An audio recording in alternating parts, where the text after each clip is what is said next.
To our next story now, humanity's combined heap of electronic trash has surpassed 52.7 million tons, confronted by an uncomfortable truth that overall damage done to the environment from all the unrecycled waste may be incalculable.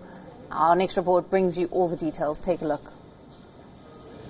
The tech-hungry world, flush with cash and ready to upgrade to the next generation of electronic devices, is now faced with the challenge to overcome the formidable environmental cost of this.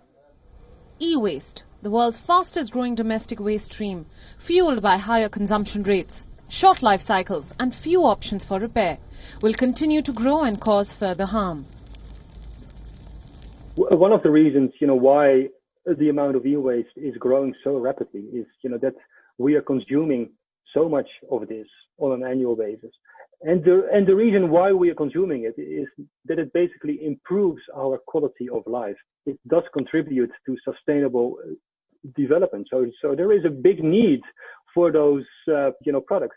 However, while the amount of, recycling capacity and also, legislation throughout the world is not, keeping up with the big growth of this e-waste. The UN's Global E-Waste Monitor report reveals that only 17.4% of the 52.7 million ton e-waste generated in the year 2019 was properly collected and recycled. Let's tell you about the countries which produce the most e-waste and what led to this surge. China, with 10.1 million tons, was the biggest contributor to e-waste, and the United States was second with 6.9 million tons. India, with 3.2 million tons, was third. Together, these three countries accounted for nearly 38% of the world's e-waste last year. India and China are symptomatic of a wider problem in developing countries, where demand for goods like washing machines, refrigerators and air conditioners is rising rapidly.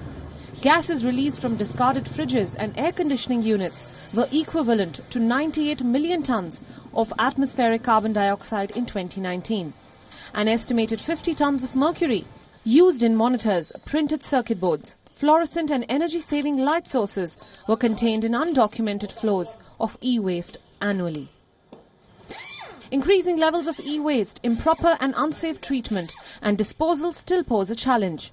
But advances are slow and enforcement is poor. And policies don't yet stimulate the collection and proper management of e-waste.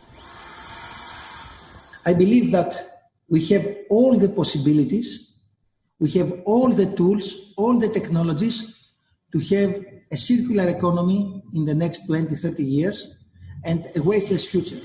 However, we lack the governance systems to put them in place, coordinate, and stimulate these activities. So, although we have all the possibilities here, right now for a wasteless future, I think we are heading for a wasteful planet.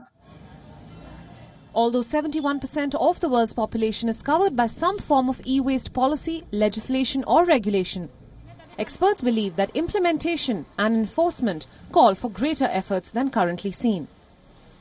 Bureau Report, WION World is One.